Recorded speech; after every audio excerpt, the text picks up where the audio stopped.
I've always believed that the measure of a man isn't found in the dollars he accumulates, but in the family he builds. That philosophy guided me through 63 years of life in Fairfield, Connecticut, through the sweat-soaked summers working construction to put my son through college, through the lean winters when my late wife Martha's medical bills threatened to drown us, through every sacrifice I made without complaint. I built a modest life with calloused hands and an honest heart. Never once did I imagine those same hands would one day grip a $12 million inheritance, or that my own son would try to keep it from me. The day it all began was deceptively ordinary. October in New England paints the world in amber and crimson, and the maple outside my kitchen window was performing its annual transformation. I was nursing a cup of black coffee, scrolling through email on my outdated laptop when I received the message from Whitaker and Associates, a law firm I'd never heard of. Mr. Daniel Callahan, your presence is requested regarding the last will and testament of Eleanor Callahan. Eleanor, Martha's mother. My mother-in-law had passed 3 weeks prior at the age of 92. Our relationship had always been complicated. She never fully approved of me, the blue-collar son of Irish immigrants who'd stolen away her only daughter. But we developed a grudging respect over the decades, especially after Martha's passing 5 years ago from cancer. I'd made sure Eleanor was cared for in her final years, driving the 40 minutes to her historic Victorian home every Sunday without fail, fixing leaky faucets, mowing her immaculate lawn, and listening to the same stories about Martha's childhood that she'd repeat with increasing frequency as dementia began its cruel erosion. I called the number provided, expecting to be informed about some small bequest, perhaps her collection of first edition novels she knew I admired, or maybe a modest sum to help with my retirement. The receptionist confirmed my appointment for the following Thursday at 2 p.m. Mr. Whitaker specifically requested your attendance, Mr. Callahan, she said, her voice professionally neutral. He also mentioned that your son, James Callahan, will be present. That was the first surprise. James lived in Boston now, a senior investment banker at a prestigious firm. At 38, he'd become everything I wasn't: university educated, affluent, connected. I was proud of him, even if the distance between us had grown into something more than geographic in recent years. Our calls had become perfunctory, our visits infrequent. When we did speak, I could sense his gentle condescension, as if my life of physical labor and simple pleasures was something to be pitied. Still, he was my son, my only child. I loved him fiercely, unconditionally. I didn't know James was involved with Eleanor's will, I said. I'm not at liberty to discuss details, sir. Mr. Whitaker will explain everything on Thursday. The law office occupied the entire third floor of a colonial brick building in downtown Hartford. The elevator doors opened to reveal dark walnut paneling, Persian rugs, and the hushed atmosphere of old money. The receptionist, a woman in her 50s with a pearl necklace and perfectly coiffed silver hair, led me to a conference room where James was already seated. My son stood as I entered, straightening his tailored navy suit. His handshake was firm but brief, professional rather than familial. At 6 feet tall, he'd outgrown me years ago, and the resemblance to Martha was striking: her hazel eyes, her high cheekbones, her thoughtful expression. "Dad," he nodded. "Good to see you." His tone was cordial but reserved. "You too, James. Been a while." I took the seat across from him, suddenly conscious of my worn blazer, the only formal attire I owned, purchased for Martha's funeral and brought out only for special occasions since. "How's work? The shoulder holding up?" He was referring to the rotator cuff injury I'd sustained last year, which had forced me to scale back to part-time carpentry work. "Getting by," I said, not wanting to burden him with details of my financial struggles. My pride wouldn't allow it. "How's Melissa and the kids?" His wife was a pediatrician, and they had twin girls, now 7. "They're great. Sophie's taking violin lessons. Emma's into soccer." We exchanged a few more pleasantries before the door opened and Theodore Whitaker entered. He was older than I expected, perhaps in his 70s, with a shock of white hair and tortoiseshell glasses. He carried a leather portfolio and was accompanied by a younger associate who took a seat in the corner with a laptop. "Mr. Callahan," Whitaker said, shaking my hand before turning to my son. "And Mr. Callahan Jr. Thank you both for coming." He settled into his chair at the head of the table, arranging his papers with methodical precision. "As you know, I was Eleanor Callahan's attorney for over 40 years, and the executor of her estate. Before we begin, I want to express my condolences. Eleanor spoke very highly of both of you." I nodded, though I doubted the truth of his statement, at least regarding me. James sat perfectly still, his expression unreadable. Now, Whitaker continued, to the matter at hand. "Eleanor Callahan's estate is substantial. In addition to her residence in Fairfield, valued at approximately $2 million, she possessed significant investment assets, family heirlooms, and liquid capital totaling just over $10 million. I couldn't hide my shock. I knew Eleanor came from money, her late husband had been a successful surgeon, but I had no idea the amount was so substantial. Martha had never discussed finances with me, it wasn't her way. As stipulated in her will, executed 3 years ago and amended 6 months prior to her passing, the distribution is as follows." Whitaker opened his portfolio and began to read, his voice taking on the formal cadence of legal recitation. I noticed James leaning forward slightly, his knuckles whitening as he clasped his hands together on the polished table.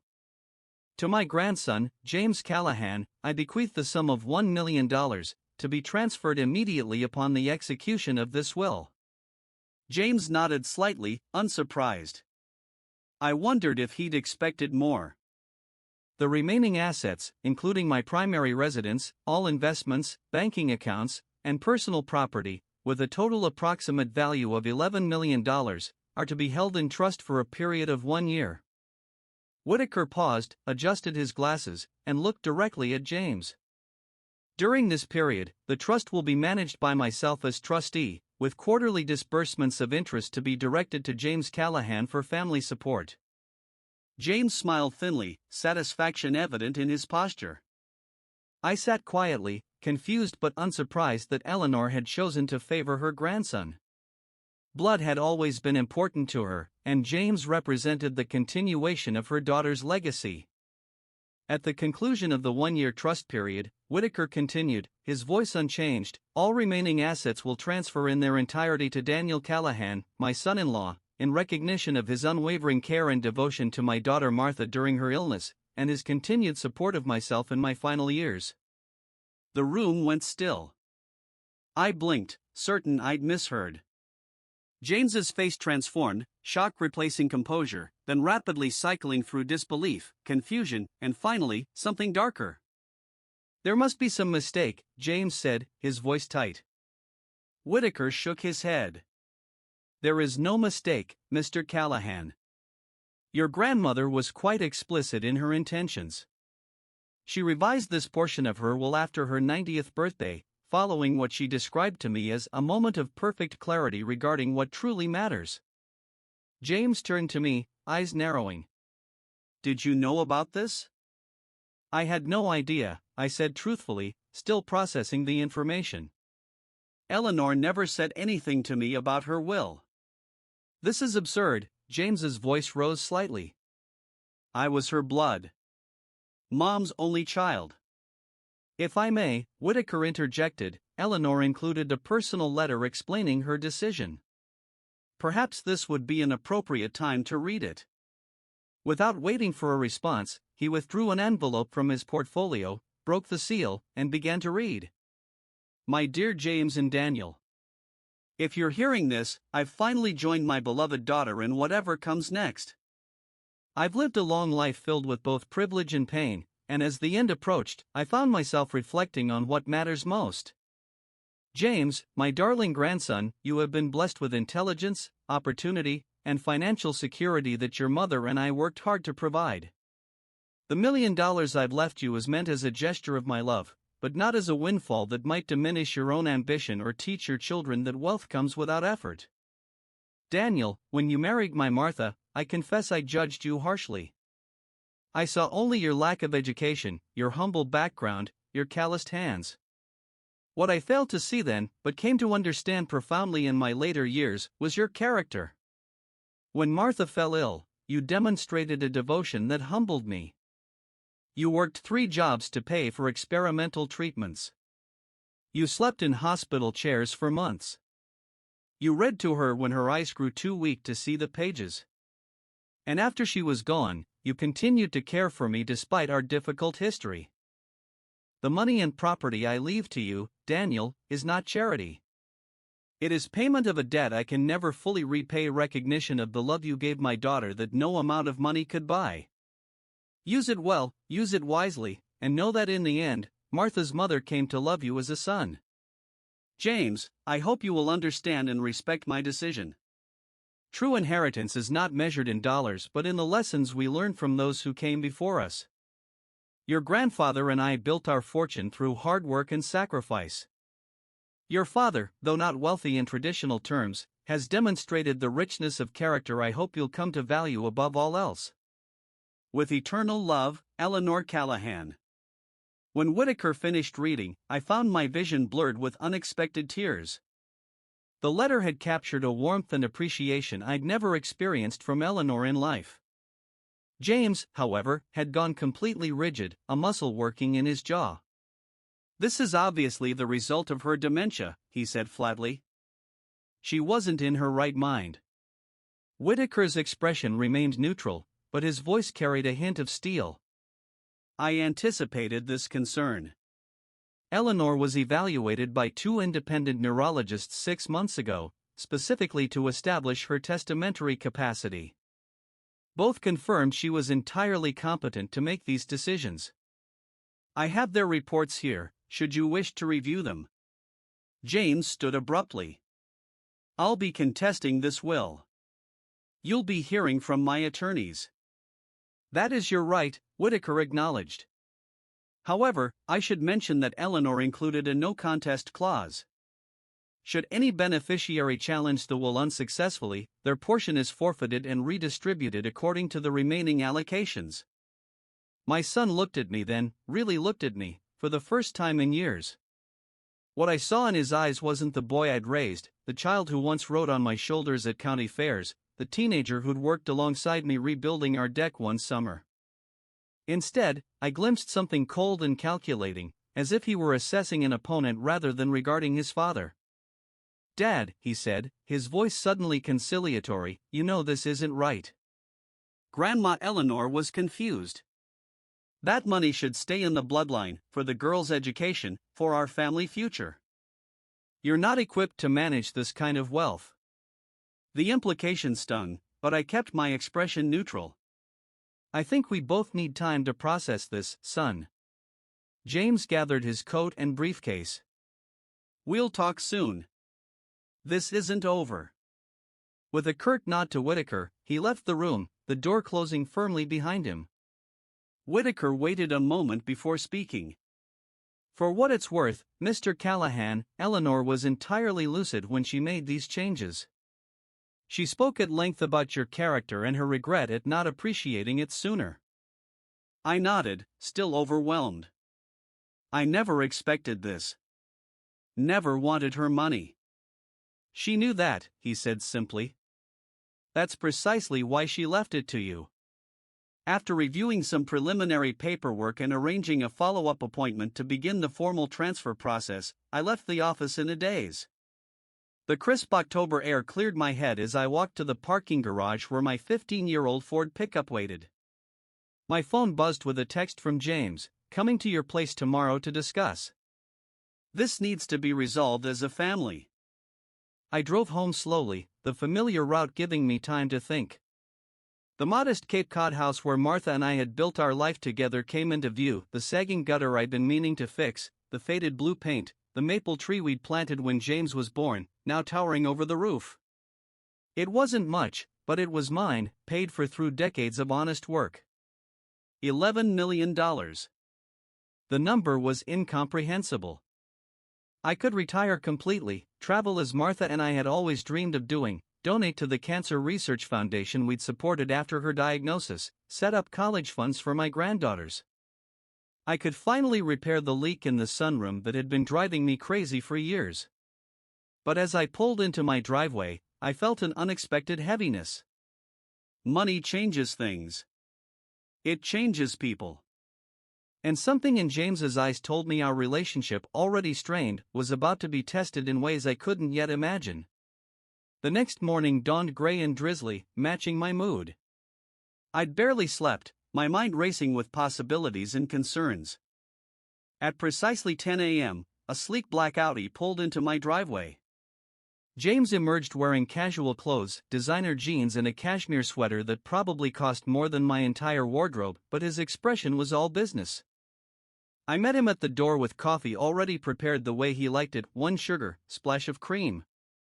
Old habits. Dad, he nodded, accepting the mug and stepping inside. His eyes scanned the living room, the worn furniture, the faded photographs, Martha's old upright piano gathering dust in the corner. I saw him taking inventory, perhaps calculating how little I needed versus how much he stood to lose. Let's sit, I suggested, gesturing to the kitchen table where we'd shared thousands of family meals over the decades. James took a seat, placing his phone face up beside him. I spoke with my attorney last night, he began without preamble. He thinks we have a strong case to contest the will based on undue influence. Undue influence? I repeated, the legal term foreign on my tongue. It means someone manipulated Grandma Eleanor when she was vulnerable. His gaze hardened. The timing is suspicious, Dad. You were alone with her every Sunday for years. Just the two of you. The implication hit me like a physical blow. You think I coerced your grandmother into changing her will? James had the decency to look slightly uncomfortable. I'm saying it looks suspicious. You, with no legal or financial expertise, suddenly inheriting $11 million from a woman who barely tolerated you for most of her life. I fixed her sink, I said quietly. I mowed her lawn. I listened to her stories about your mother. I did those things because it was right, not because I expected anything in return. Maybe that's true, James conceded, his tone softening slightly. But Dad, be realistic. What are you going to do with $11 million? You're 63, living alone in a house that's falling apart. Your idea of splurging is buying name-brand cereal. Despite everything, I laughed. That's fair. Encouraged by my response, James leaned forward. Here's what I'm proposing. We avoid an ugly legal battle. You get $2 million, more than enough to live comfortably for the rest of your life. The remaining $9 million goes into a family trust for the girls' education and our retirement. Everyone wins. The offer was substantial, far more money than I'd ever expected to have. But something in his tone, the assumption that I could be easily managed, stirred a quiet resistance in me. I need to think about it, I said. James frowned. What's there to think about? $2 million is life-changing money for someone in your position. My position, I repeated slowly.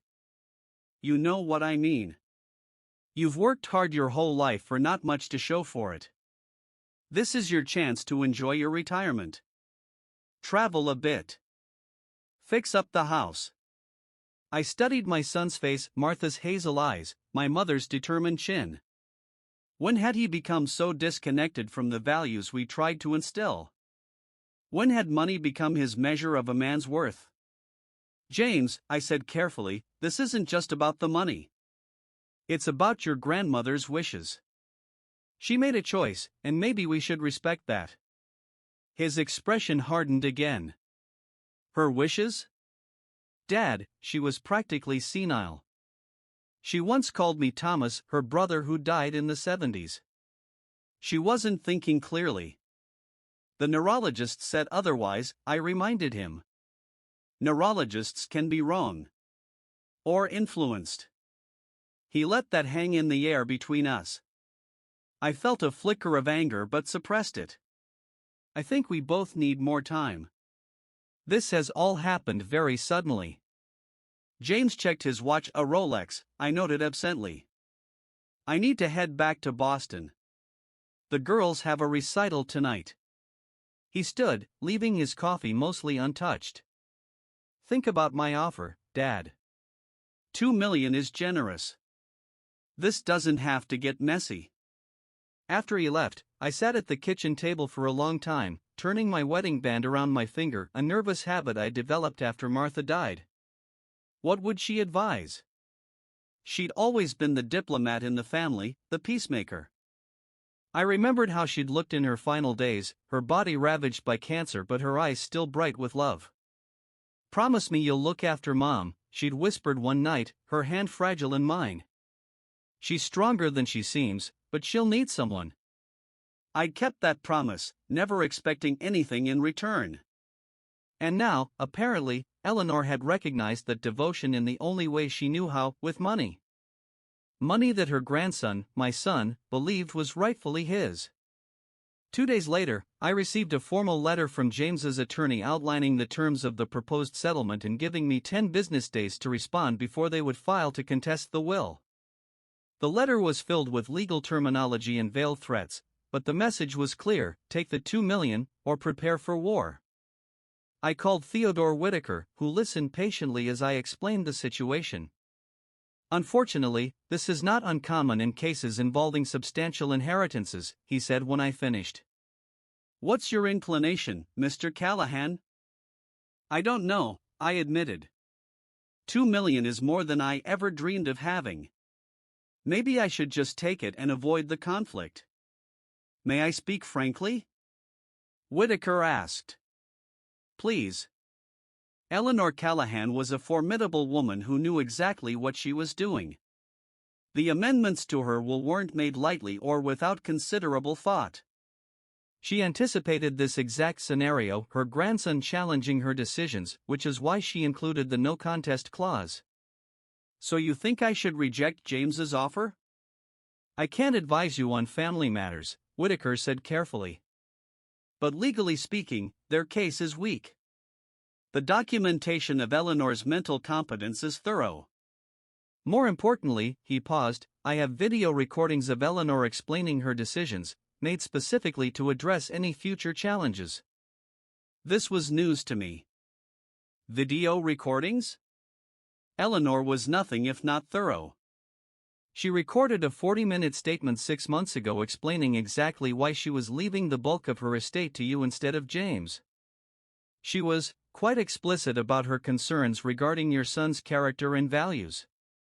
I winced, imagining what Eleanor might have said.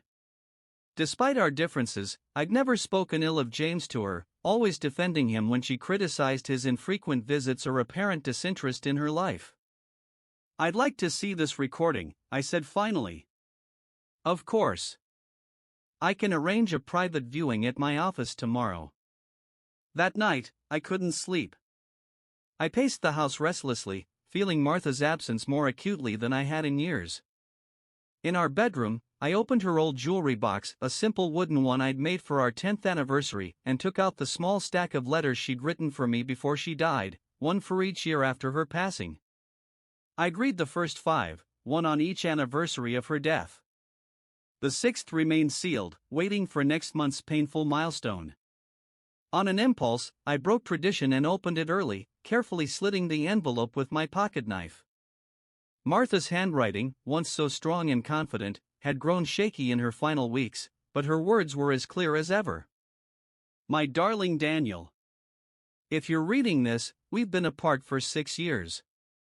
It's strange to write these words knowing I won't be there when you read them, like tossing messages in bottles into a future ocean I'll never see.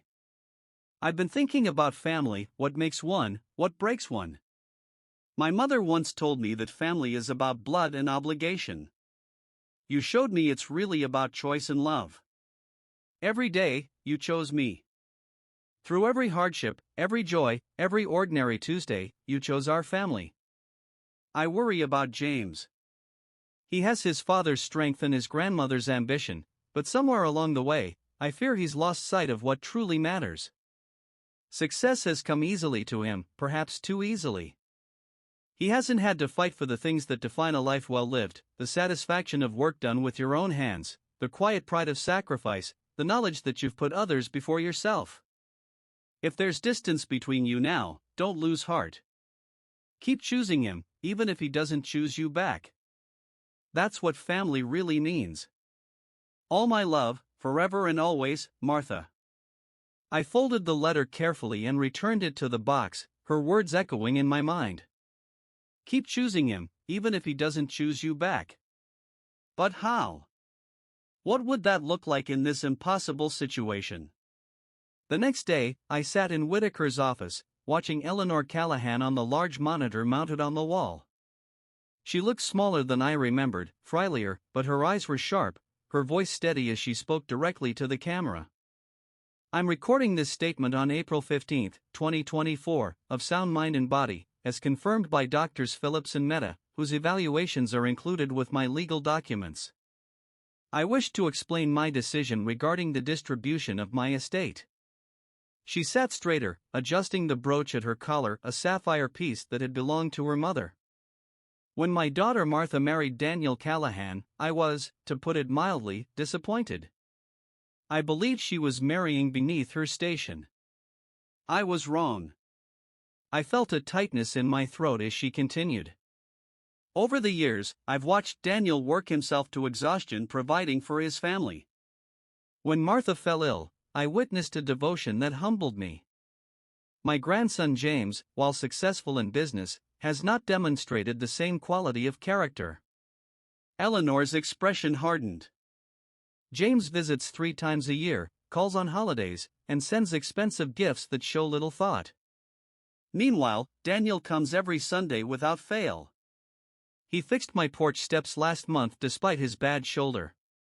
He listens to my stories about Martha as if he hasn't heard them a dozen times before. She leaned closer to the camera. Money reveals character, it doesn't create it. I've watched James become increasingly fixated on wealth and status. His wife is lovely, his children precious, but his values concern me deeply. Last Thanksgiving, I overheard him telling his colleague on the phone that he was stuck visiting the grandparents when he could be networking at the Andersons' party instead. I remembered the day James had stepped outside to take a call while Eleanor and I were preparing dessert. He'd returned distracted, checking his watch repeatedly until they left immediately after the meal. Daniel doesn't know I'm leaving him my estate, Eleanor continued. He expects nothing, which is precisely why he deserves everything. I trust him to use these resources wisely, perhaps to help his granddaughters without enabling the entitled attitude I fear their father is cultivating. She straightened some papers on the desk before her. I anticipate James will contest this will. He'll claim I was manipulated or confused. This recording stands as evidence against those claims. I am making this choice deliberately, with full understanding of its implications. If you're watching this, James, know that I love you, but I do not respect what you've become. Perhaps losing this inheritance will teach you what gaining your fortune did not. The recording continued for another 20 minutes, with Eleanor providing specific examples of interactions that had influenced her decision. When it ended, Whitaker turned off the monitor and looked at me expectantly. She was always direct, I said finally, attempting a weak smile. Indeed, Whitaker agreed. Now you understand why I believe any contest to the will would be unsuccessful. This recording alone would be compelling evidence of her mental capacity and deliberate intent. I nodded, still processing Eleanor's words. I need to think about how to proceed. Of course. The 10-day deadline Mr. James's attorney provided is arbitrary. Take the time you need. I left the office with a copy of the video on a secure flash drive and an even heavier heart than before. Eleanor's assessment of James had been harsh but not entirely unfair. When had my son's values shifted so dramatically from those Martha and I had tried to instill? Was it college? His first job on Wall Street? The influence of colleagues who measured success only in dollars and status? Or had I failed him in some fundamental way? On the drive home, I made a decision. I would not accept James's settlement offer, but neither would I simply claim the entire inheritance for myself. There had to be a middle path, one that honored Eleanor's wishes while preserving what remained of my relationship with my son. I just needed to find it. The next week passed in a blur of consultations and research. I spoke with a financial advisor recommended by Whitaker, a man named Michael Chen who specialized in sudden wealth management. I met with a family therapist to discuss how money conflicts affect relationships. I even visited Eleanor's grave, standing awkwardly among the fallen leaves, trying to imagine what she'd advise now. On the 9th day, one day before James's deadline, I called my son. "I've made my decision," I said when he answered. "But I'd like to discuss it in person, not through lawyers." There was a pause. "All right. I can come down this weekend." "Thank you." The weekend arrived with unseasonable warmth, a last gasp of summer before winter set in. I spent Saturday morning cleaning the house and preparing a pot roast, James's favorite meal as a boy, though I wasn't sure if his tastes had changed over the years. He arrived punctually at noon, alone. I'd half expected him to bring his attorney, but was relieved to see him step from his car in casual clothes, his expression guarded but not hostile. We exchanged stilted greetings, and I led him to the kitchen where the roast was filling the house with familiar smells. For a moment, I caught a flicker of nostalgia in his eyes, a memory, perhaps, of Sunday dinners in simpler times. "I watched Eleanor's video," I said as we sat at the table. "The one she recorded explaining her will." James stiffened. "And?" "She was harsh in her assessment of you," I said honestly. "But I don't agree with everything she said." "You're my son. I know your heart." He looked away, his jaw tight. "I've decided not to accept your settlement offer," I continued. "But I'm not going to claim the entire inheritance either." This caught his attention. "What does that mean?" "It means I'm going to honor Eleanor's wishes by accepting the role she gave me, but I'm going to make my own decisions about how to distribute the assets." I took a folder from the counter and placed it before him. "This is my plan. I've had it reviewed by financial and legal advisors." James opened the folder warily, scanning the documents inside. His expression shifted from suspicion to confusion as he read. "You're creating a family foundation?" I nodded. "The Eleanor and Martha Callahan Foundation. $6 million will go into a permanently endowed foundation with three primary missions: cancer research, support for families dealing with medical crises, and educational opportunities for first-generation college students." These were causes that had defined our family journey: Martha's battle with cancer, our struggle with medical bills, and my own unrealized dream of higher education. "The foundation will have a 3-person board," I continued. "You, me, and Melissa. We'll make decisions together about grants and initiatives." James continued reading. "And the house?" "Eleanor's house will be sold, with proceeds divided equally between trust funds for Sophie and Emma's education, managed by you and Melissa, of course. That leaves about $3 million, James noted, still reviewing the numbers. $1 million will be set aside for my retirement, more than enough for my needs. The remaining $2 million will go to you and Melissa, without restrictions." James looked up, his expression unreadable. "Why are you doing this?" "Because Eleanor was right about some things and wrong about others," I said simply. "She was right that money should serve values, not the other way around. But she was wrong to think that you couldn't be trusted with her legacy." I reached across the table, not quite touching his hand but close. "You're my son, James. Martha's son. Whatever differences we have, whatever distance has grown between us, that hasn't changed. I believe in you, even when you don't believe in me." Something shifted in his eyes, a crack in the armor he'd built around himself. "The foundation, it's a good idea. Mom would have liked it." "I think so too." He closed the folder slowly. I need time to think about this. To discuss it with Melissa and my attorney. Take all the time you need, I said. The pot roast, however, is ready now. Are you hungry? A ghost of a smile touched his lips. Starving, actually. We ate together, the conversation gradually warming as we reminisced about Martha, sharing stories I'd forgotten and some James had never heard. For dessert, I served apple pie, not homemade, but from the local bakery Martha had loved. Remember how Mom used to put cheddar cheese on her apple pie? James asked, shaking his head. So weird. New England tradition, I defended with a smile. Your grandmother did the same thing. God, they were stubborn women, James said, and for the first time in years, we laughed together, genuinely. As the afternoon waned, James helped me wash the dishes, something he hadn't done since high school. As I handed him a plate to dry, he said quietly, I'm sorry, Dad. For some of the things I said, for implying you manipulated Grandma Eleanor. The apology caught me off guard. It's okay. Money does strange things to people. Not just money, he admitted. Success, status. I got caught up in it all.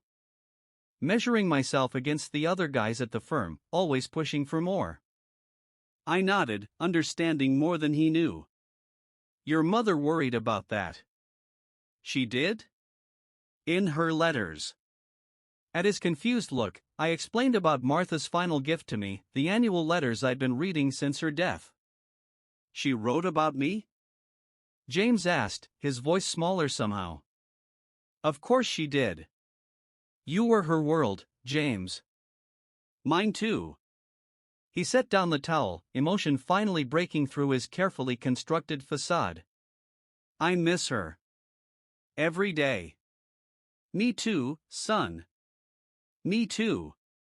2 months later, on a crisp December morning, we gathered in Theodore Whitaker's office for the formal signing of the documents creating the Eleanor and Martha Callahan Foundation. James and Melissa were there with the twins, dressed in matching holiday dresses. Whitaker had brought in a photographer to commemorate the occasion. As I signed my name to the final document, I felt a profound sense of rightness. This wasn't the outcome Eleanor had envisioned, but I believed it honored the spirit of her intentions, using wealth to strengthen family bonds rather than sever them, to build a legacy of service rather than entitlement. James approached me after the ceremony, the girls running ahead to explore Whitaker's impressive Christmas tree in the lobby. Dad, he said, his voice steady, I want you to know that I've been thinking a lot about what this all means. About what Mom and Grandma valued, and what you've taught me through this whole process. I waited, sensing he had more to say. Melissa and I have decided to move back to Connecticut. I'm transferring to the Hartford office. It's a step down in prestige, but...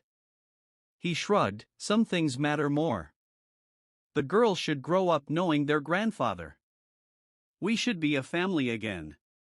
The news hit me like a physical force, joy rising unexpected and powerful. You're sure? What about your career? I'll still have a career, he smiled. Just one that allows me to coach Emma's soccer team and make it to Sophie's violin recitals. And maybe learn how to fix a leaky faucet from my dad. Outside, snow had begun to fall, dusting the world in quiet white.